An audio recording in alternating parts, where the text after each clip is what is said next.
하나님 말씀은 마태복음 20장 28절입니다. 인자가 온 것은 섬김을 받으려 함이 아니라 도리어 섬기려 하고 자기 목숨을 많은 사람의 대속물로 주려 함이니라. 세베대의 두 아들 야고보와 요한의 어머니가 예수께 와서 절하며 무언가를 구하려 했습니다. 이에 예수께서 무엇을 원하느냐 물었습니다. 어머니는 대답하되 나의 두 아들을 주의 나라에서 하나는 주의 오른편에 하나는 주의 좌편에 앉게 하소서. 어머니는 자신의 두 아들이 이 세상 나라가 아니라 하늘나라에서 주님의 좌우편에 앉게 해달라고 했습니다.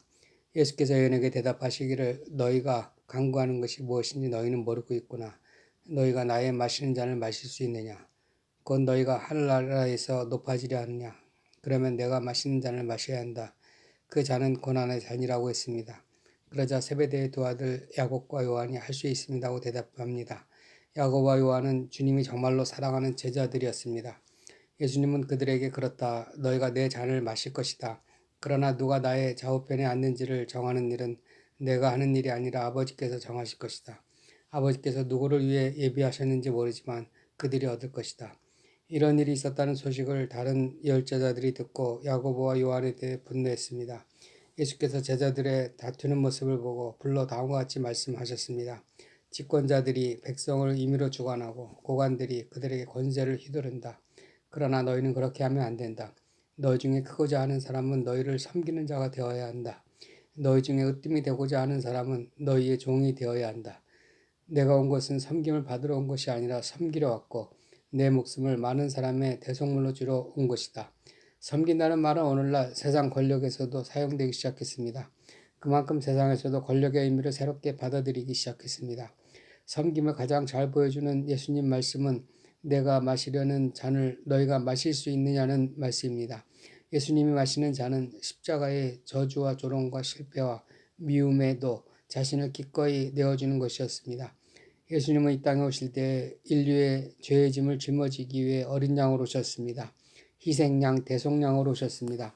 섬긴다고 하는 것은 스스로 하는 일이 아니라 나의 아버지께서 정하시는 일입니다. 인류는 누구든지 섬김의 삶을 가지고 태어납니다. 자식을 위해 희생하는 부모나 이웃과 사회와 나라의 변화를 위해 희생하는 형제들도 섬기는 사람들입니다.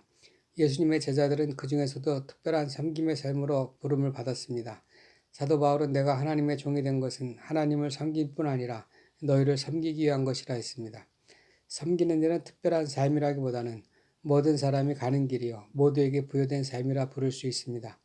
그런데 이러한 섬김의 삶이 이 세상에서 점차 무너지고 퇴보하고 사라지는 이유가 있습니다. 바로 이 세상의 권세자들의 힘이 점점 더 커져가기 때문입니다. 커다란 권력과 힘들이 섬김의 삶을 무너뜨리고 있습니다.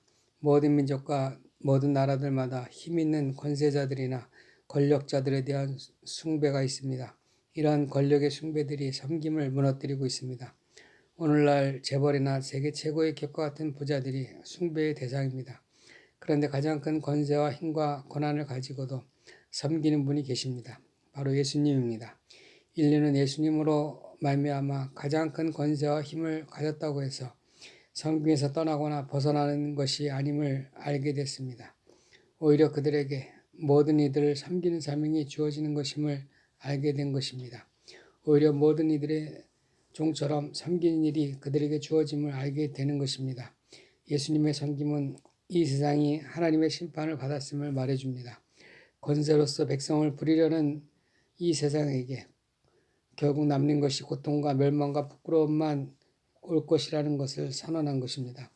예수님은 제자들에게 아버지께서 하늘과 땅의 모든 권세를 내게 주셨으니 너희는 가서 모든 민족을 제자로 삼으라고 했습니다. 권세라고 하는 것은 권한을 의미합니다. 주님이 용서하면 용서받고 주님이 판단하면 판단받는 것입니다. 예수님은 나의 권세를 사용해서 모든 민족을 제자 삼으라고 했습니다. 주님 권세는 사람들을 주님처럼 만들기 위해 사용됩니다. 주님 권세는 주님의 생명을 주고 주님의 생명으로 살게 하기 위함입니다. 다른 사람들을 섬기는 일은 그들을 주님처럼 만들기 위한 것입니다.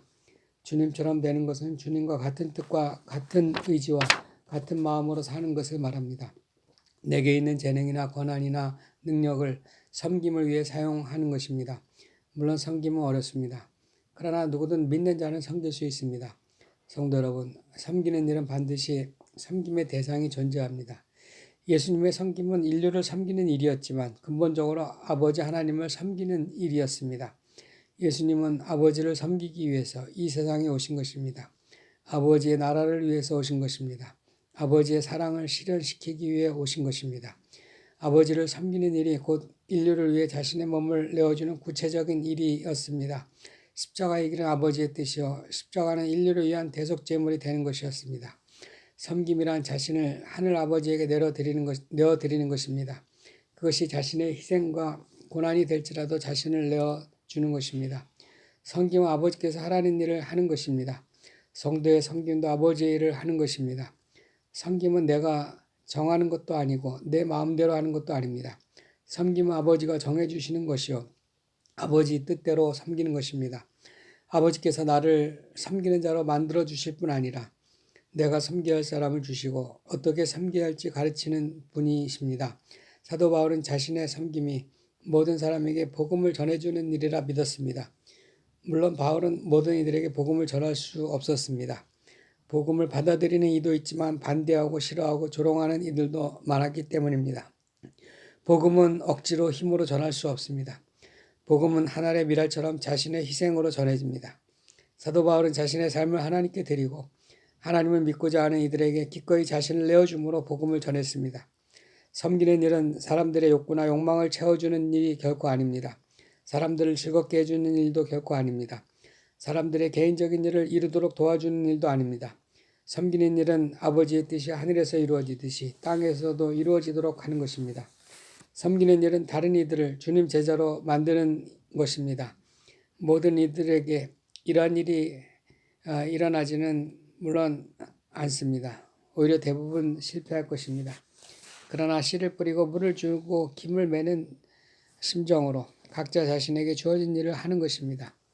제 경험으로 보면 교회에서 섬김의 삶은 대부분 실패하는 경우가 많습니다. 많은 성도들이 내가 힘써 섬겼지만 내게 돌아온 것은 실망이요 배신이요 고통뿐이었다고 말합니다. 얼마든지 이런 일이 일어날 수 있습니다. 어떻게 보면 이런 일은 아주 흔한 일입니다. 예수님도 제자들을 3년간 함께 지내면서 섬겼지만 제자들은 예수님을 버리고 도망했고 예수님을 부인했습니다. 그러나 예수님은 그들을 다시 불렀고 그들을 다시 제자 삼았고 다시 세상으로 보냈습니다.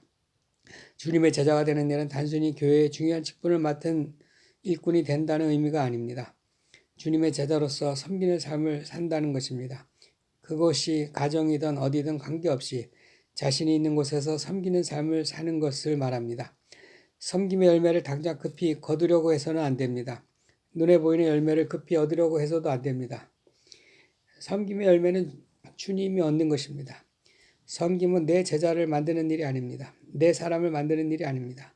섬김은 주님의 제자가 되도록 하는 것입니다.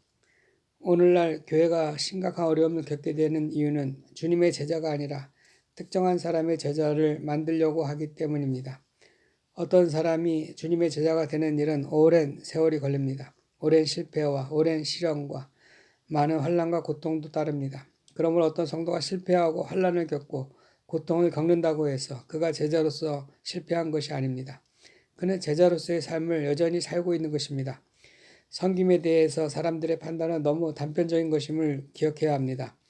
어느 유튜브에서 어느 젊은 성공한 청년이 자신의 성공의 4가지 조건을 말했는데 첫째가 실행력이고 둘째가 정체성이고 셋째가 세계관, 넷째가 통찰력이라고 했습니다.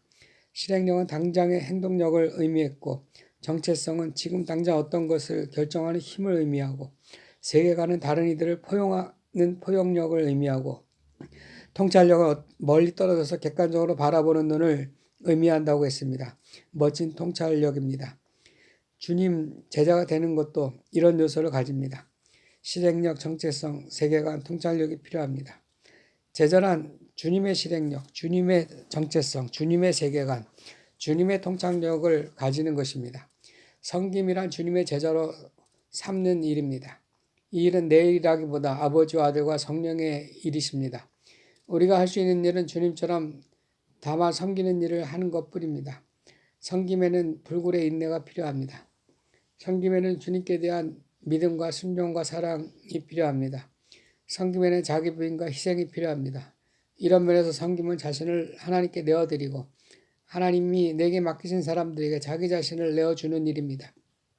이 일은 일생 동안 이루어지고 작은 일로 이루어지고 보이지 않게 이루어질 것입니다. 예수님은 나는 섬김을 받으러 온 것이 아니라 섬기러 왔다고 했습니다. 이 말씀은 지금도 진행되고 있습니다. 주님은 지금도 우리를 섬기고 계시기 때문입니다. 그러므로 우리도 주님과 형제를 섬겨야 합니다. 주님께서 자기를 부인하고 십자가를 지고 섬겼듯이 우리도 그와 같이 섬겨야 합니다. 아멘.